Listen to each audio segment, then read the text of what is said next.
Assalamualaikum warahmatullahi wabarakatuh. Selamat pagi Pak Umum dan teman-teman semua. Perkenalkan, saya Putri Nabila Fawas bersama teman saya Andani Zahira Ramadanti. Kami dari kelompok 9 kelas 12 IPA-E. Hari ini kami akan mempresentasikan materi pelajaran agama Islam bab 9, yaitu Rahmat Islam bagi Nusantara. Pertama-tama, saya akan menjelaskan sejarah singkat perkembangan Islam di Indonesia. Setidaknya, terdapat 3 teori besar yang dikembangkan oleh Ahmad Mansur Suryanegara, seorang sejarawan Indonesia, terkait dengan asal kedatangan para pembawa dan waktu kedatangan Islam ke Nusantara. Yang pertama, ada teori Gujarat. Islam dipercaya datang dari wilayah Gujarat, India, melalui peran para pedagang India Muslim pada sekitar abad ke-13 Masehi. Teori tersebut didorong dengan adanya beberapa bukti. Yang pertama, batu nisan Sultan Samudra Pasai, Malik Al-Saleh, tahun 1297 mirip dengan corak khas batu nisan pemakaman Islam dari Gujarat. Yang kedua, corak Islam di Indonesia dan Gujarat sama-sama dipengaruhi aliran Sufi. Dan yang terakhir, ada jalur perdagangan yang erat antara India dan Cina. Teori yang kedua, ada teori Mekah, yang menyatakan bahwa Islam dipercaya tiba di Indonesia dibawa langsung dari Timur Tengah melalui jasa para pedagang Arab Muslim sekitar abad ke-7 Masehi. Teori yang terakhir, ada teori Persia. Islam tiba di Indonesia melalui peran para pedagang asal Persia yang dalam perjalanannya singgah ke Gujarat sebelum ke Nusantara sekitar abad ke-13 Masehi. Secara ilmiah, teori Mekah yang menyatakan Islam masuk ke Nusantara pada abad ke-7 Masehi lebih penting untuk dibuktikan. Berikut beberapa uraian terkait dengan beberapa bukti yang mendukung teori Mekah. Bukti yang pertama, menurut sejumlah pakar sejarah dan arkeolog, jauh sebelum Nabi Muhammad SAW menerima wahyu, telah terjadi kontak dagang antara para pedagang Cina, Nusantara, dan Arab. Bukti kedua, Peter Bawut menemukan bukti yang menunjukkan bahwa sebelum abad ke-5 Masehi, beberapa jalur perdagangan utama telah berkembang, menghubungkan Kepulauan Nusantara dengan Cina. Hal itu dibuktikan dengan temuan beberapa tembikar Cina, serta benda-benda perunggu dari zaman dinasti Han dan zaman-zaman sesudahnya di selatan Sumatera dan Jawa Timur.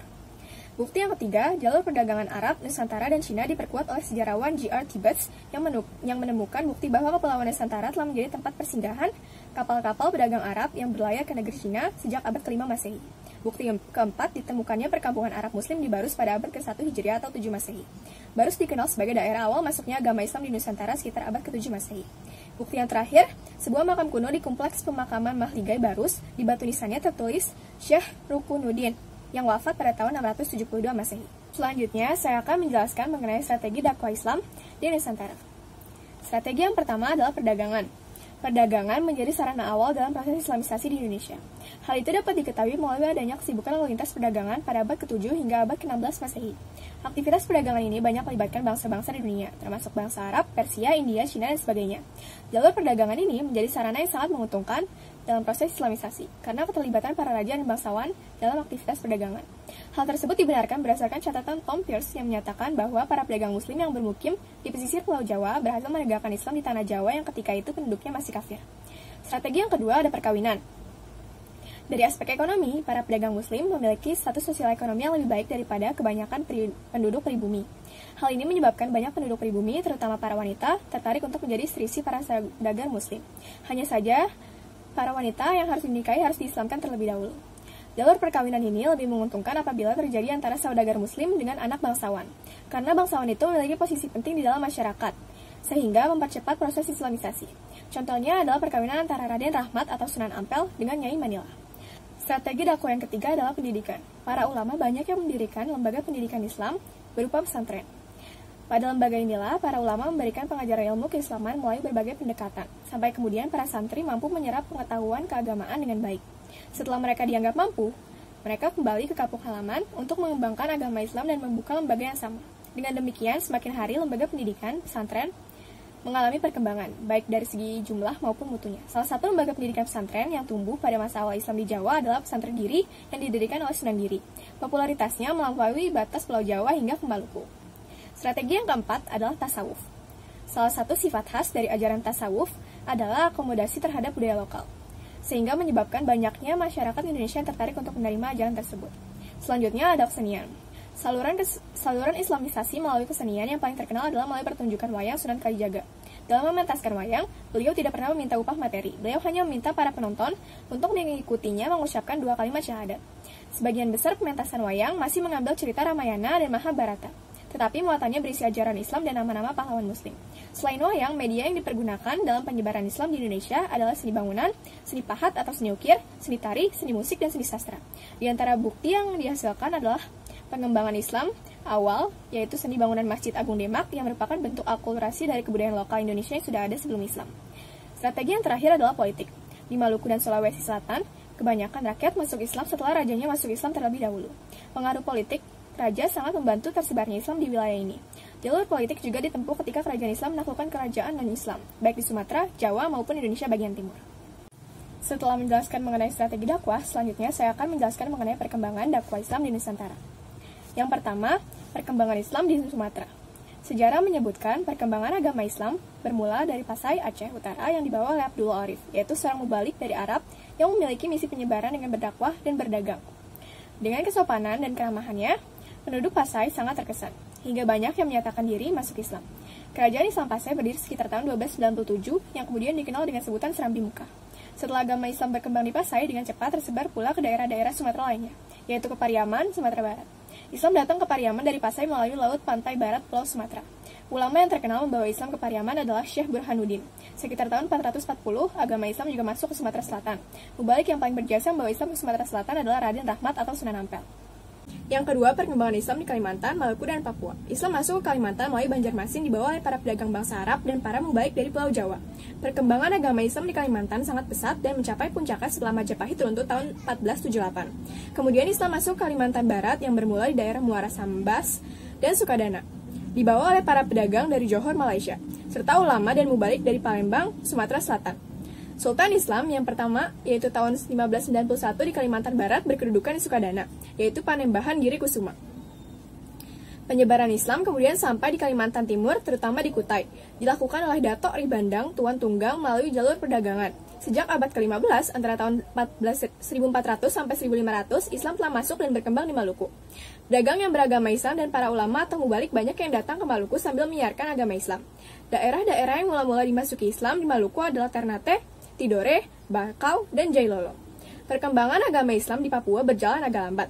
Islam masuk ke Irian terutama karena pengaruh raja-raja Maluku, para pedagang yang beragama Islam dan ulama atau mubalik dari Maluku. Daerah-daerah yang mula-mula dimasuki Islam di Papua adalah Misol, Salawati, Pulau Waigeo, dan Pulau Gebi. Selanjutnya, perkembangan Islam di Sulawesi. Islam masuk Sulawesi, terutama Sulawesi Selatan, dibawa oleh para pedagang. Selain itu, ketika Dato' Ribandang berkunjung ke Sulawesi Selatan, Raja Goa yang bernama Karang Tonigalo masuk Islam. Kemudian atas usul Dato' Ribandang, Raja Goa berganti nama menjadi Sultan Alauddin. Setelah Sultan Alauddin wafat, beliau diganti oleh putranya yang bernama Sultan Hasanuddin. Dari Goa, Islam terus berkembang ke daerah-daerah lainnya seperti daerah Talo dan Bone. Yang keempat, perkembangan Islam di Nusa Tenggara. Pada tahun 1540, agama Islam masuk ke Nusa Tenggara dibawa oleh para pubalik dari Bugis dan dari Jawa. Agama Islam berkembang di Nusa Tenggara melalui daerah Lombok yang penduduknya disebut suku Sasak, yang kemudian secara perlahan tersebar pula ke daerah-daerah Sumbawa dan Flores. Dan yang terakhir ada perkembangan Islam di Pulau Jawa. Islam masuk ke Pulau Jawa kira-kira pada abad ke-11, dibawa oleh para pedagang Arab dan para mubalik dari Pasai. Tempat yang mula-mula dimasuki Islam di Pulau Jawa yaitu daerah pesisir utara Jawa Timur. Tokoh yang terkenal berdakwah di Jawa Timur adalah Maulana Malik Ibrahim. Beliau menetap di Gresik, kemudian mendirikan pusat penyiaran agama Islam dan pusat pengajaran. Dalam majelisnya, beliau mengkader beberapa orang murid. Selanjutnya, mereka menyiarkan agama Islam ke daerah-daerah lain di Pulau Jawa. Di Jawa Tengah, penyiaran agama Islam berpusat di Demak. Penyiaran agama Islam di Pulau Jawa dilakukan oleh para wali yang berjumlah 9, yang dikenal dengan Wali Songo atau Wali 9. Kemudian, murid-murid Wali Songo turut pula menyiarkan agama Islam ke daerah pedalaman Pulau Jawa, sehingga agama Islam berkembang dengan pesatnya. Nama saya Andani, absen 3 dari 12 MIPA E akan menjelaskan tentang kerajaan Islam. Jika kita berpegang kepada teori Mekah yang menyatakan bahwa Islam masuk ke Nusantara pada abad ke-7 Masehi, maka kerajaan Islam pertama bukan lagi Samudra Pasai, tetapi kerajaan Jepang yang didirikan sejak ke abad 8 Masehi, yang disusul oleh kerajaan Perlak di abad ke-9. Baru kemudian kerajaan Samudra Pasai. Hanya saja, kerajaan Jepang dan Perlak barangkali tidak terlalu populer dan bukan kerajaan besar. Di samping itu, bukti-bukti yang ilmiah yang menguatkan belum dipandang cukup. Nah, kerajaan Islam yang terkenal di Nusantara pertama itu ada Samudra Pasai. Samudra Pasai adalah kerajaan Islam yang dipandang sebagai kerajaan Islam pertama di Indonesia. Kerajaan ini didirikan oleh Sultan Malik As-Saleh pada tahun 1285 abad ke-13 Masehi sekaligus sebagai raja pertama. Lalu digantikan oleh Sultan Muhammad yaitu sang anak sampai 1326. Dua, ada kerajaan Aceh. Didirikan oleh Sultan Ibrahim yang bergelar Sultan Ali Muayyad Shah atau Sultan Ibrahim. Kerajaan ini mencapai masa kemasan pada masa Sultan Iskandar Muda, lalu digantikan oleh menantunya Iskandar Thani. 3, ada kerajaan Demak. didirikan oleh adipati bernama Raden Patah. Setelah meninggal, ia digantikan oleh Patiunus, selanjutnya digantikan oleh Trenggana. Setelah Sultan Trenggana meninggal, terjadi pertikaian antara Pangeran Sekarseda Inglepen, adiknya Trenggana, dengan Pangeran Prawoto, anaknya Trenggana. Tapi Pangeran Prawoto dibunuh anak Pangeran Sekar, yaitu Arya Penangsang. Arya Penangsang kemudian jadi Sultan Demak keempat. Semasa pemerintahannya ini dipenuhi kekacauan hingga Arya dibunuh oleh adipati Pajang bernama Jakatangkir. Nah, 4 ada Kerajaan Pajang. Kerajaan ini didirikan oleh Adiwijaya. Setelah Sultan Adiwijaya meninggal, seharusnya Pangeran Benawa yang menduduki tahta Pajang. Tapi ia disingkir oleh Arya Pangiri, putra Pangeran Prawata. Tindakan Arya Pangiri menimbulkan upaya-upaya perlawanan. Hal ini kemudian dimanfaatkan oleh Pangeran Benawa untuk merebut kembali tahta Pajang. Karena itu ia menjalin kerjasama dengan Mataram yang dipimpin oleh Sutawijaya. Setelah Arya Pangiri dapat dikalahkan, Pangeran Benawa justru menyerahkan kekuasaan pada Sutawijaya. Selanjutnya Sutawijaya memindahkan Pajang ke Mataram hingga berakhirlah kekuasaan Pajang. 5. Ada Mataram Islam. Mataram merupakan hadiah dari Adiwijaya kepada Ki Ageng Pamanahan karena telah berjasa membantu Adiwijaya menaklukkan Arya Penangsang. Mataram mencapai masa kejayaan pada masa pemerintahan Sultan Agung. 6. Ada Cirebon. Kesultanan Cirebon didirikan oleh Syarif Hidayatullah atau Sunan Gunung Jati. Dengan bantuan Fathahillah, Kesultanan Cirebon dapat meluaskan kekuasaannya meliputi Jayakarta dan Pajajaran. Kemenangan Fathahillah membuat Sunan Gunung Jati tertarik dan menjodohkan Fathahillah dengan Ratu Ulungayu. Ketika Sunan Gunung Jati menua, Kesultanan Cirebon diserahkan kepada putranya Pangeran Muhammad Arifin dengan gelar Pangeran Pasaran. Sepeninggalan pangeran, kedudukan sultan diserahkan kepada Pangeran Sabakingking atau yang bergelar Sultan Maulana Hasanuddin. Pada abad ke-17 terjadi perselisihan dalam keluarga sehingga Kesultanan Cirebon pecah menjadi 2, yaitu Kesepuhan dan Kanoman. 7. Ada Banten. Daerah Banten diislamkan oleh Sultan Gunung Jati. Pemerintahan dipegang oleh Sultan Maulana Hasanuddin. Setelah Sultan Hasanuddin meninggal, ia digantikan oleh putranya Maulana Yusuf. Kesultanan Banten mencapai masa kemasan pada masa Sultan Ageng Tirtayasa. Akhir pemerintahan Sultan Ageng ditandai dengan persengketaan dengan putranya Sultan Haji yang bersekongkol dengan Belanda. 8. Ada Makassar. Pada abad ke-16 di Sulawesi Selatan terjadi 2 kerajaan, yaitu Goa dan Talo. Kedua kerajaan ini bersatu dengan nama Goa Talo. Makassar dengan ibu kota di Somba, Opu, dan dikenal sebagai kerajaan Islam pertama di Sulawesi. Bertindak sebagai rajanya adalah Raja Goa Deng Manrabia dengan gelar Sultan Alauddin. Dan sebagai Mangkubumi atau Perdana Menteri adalah Raja Talo Kareng Matoya yang bergelar Sultan Abdullah yang pada masa pemerintahannya adalah puncak kejayaan Makassar. 9. Ada Ternate dan Tidore. Kerajaan Ternate berdiri kira-kira abad ke-13. Ternate mencapai puncak kejayaan pada masa pemerintahan Sultan Baabullah, sedangkan raja yang terkenal dari Tidore adalah Sultan Nuku. Muncullah Sultan Khairun yang sekarang menjadi nama universitas di Ternate. Lalu ada gerakan pembaruan Islam di Indonesia. Pertama, gerakan pendidikan dan sosial. Melalui pendidikan, pola pikir masyarakat dapat diubah secara bertahap. Oleh karena itu, didirikan lembaga pendidikan dan mengembangkan organisasi sosial kemasyarakatan. Pertama, ada sekolah Tawalib. Sekolah ini berasal dari surau jembatan besi. Surau berarti langgar atau masjid. Lembaga pendidikan surau berarti pengajian di masjid, mirip dengan pesantren di Jawa. Haji Abdullah Ahmad dan Haji Rasul pada tahun 1906 telah merintis perubahan sistem surau menjadi sistem sekolah. Lalu kedua ada Jamiat Khair. Organisasi ini didirikan di Jakarta oleh masyarakat Arab Indonesia pada tanggal 17 Juli 1905. Di antara pendirinya adalah Said Muhammad Al-Fakhir bin Syihab, Said Idrus bin Ahmad bin Syihab, dan Said Jihan bin Syihab. Semuanya termasuk golongan Said, yaitu kaum ningrat dan bangsawan Arab. Ada 2 program yang diperhatikan Jamiat Khair, mendirikan dan membina sekolah dasar, serta menyeleksi dan mengirim para pelajar untuk mengikuti pendidikan di Turki. Jamiat Khair tidak hanya menerima murid keturunan Arab, tetapi juga untuk umum. Bahasa Belanda tidak diajarkan karena bahasa penjajah, tetapi diganti dengan bahasa Inggris. Dengan menguasai bahasa Inggris, para alumni lembaga pendidikan Jamiat Khair diharapkan dapat mengikuti kemajuan zaman. 3. Ada Al-Irsyad. Organisasi sosial ini didirikan oleh kaum pedagang Arab di Jakarta. Al-Irsyad memusatkan perhatiannya pada bidang pendidikan dengan mendirikan sekolah dan perpustakaan. Sekolah Al-Irsyad banyak jenisnya dan ada sekolah tingkat dasar, sekolah guru, program khusus memperdalam agama dan bahasa asing. Cabang-cabang Al-Irsyad segera dibuka di Cirebon, Pekalongan, Bumiayu, Tegal, Surabaya, dan Lawang. Aktivitas organisasi ini lebih dinamis daripada Jamiat Khair walaupun sama-sama didirikan oleh masyarakat Arab.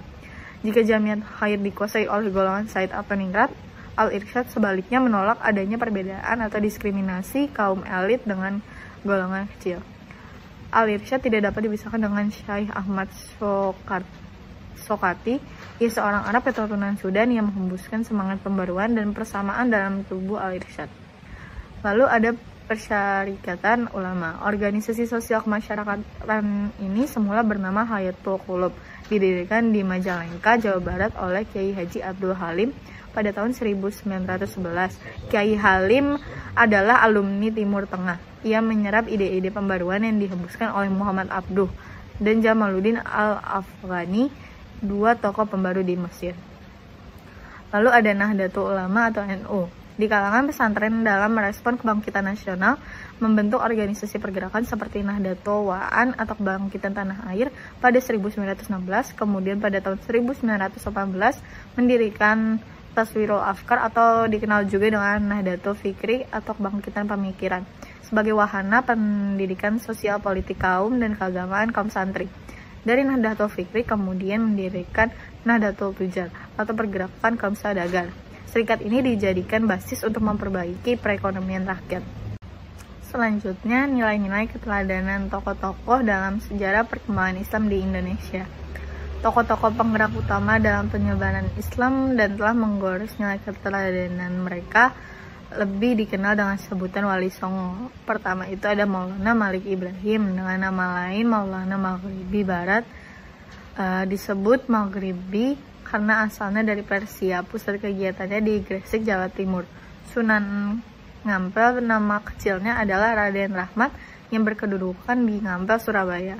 Melalui peran beliau lahirlah generasi Islam yang tangguh. Salah satunya adalah Raden Fatah, Sultan pertama Demak.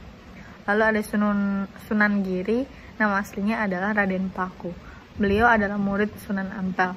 Pusat kegiatannya di Bukit Giri, Gresik. Lalu ada Sunan Bonang, nama kecilnya adalah Makdum Ibrahim, putra Raden Rahmat yang berkedudukan di Bonang, dekat Tuban. Lalu ada Sunan Derajat, nama kecilnya adalah Malik Munih, juga putra Raden Rahmat dengan pusat kegiatan di daerah Jarat, dekat Sedayu, suatu wilayah antara Gresik dan Tuban. Lalu ada Sunan Kalijaga dengan nama asli Joko Said, pusat kegiatannya di Kadilangu, Demak, Jawa Tengah.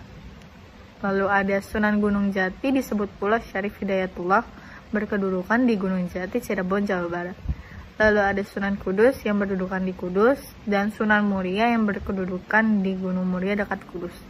Masing-masing anggota Wali Songo tersebut memiliki tugas menyampaikan dakwah Islam melalui berbagai perbaikan dalam sistem nilai dan sistem sosial budaya masyarakat.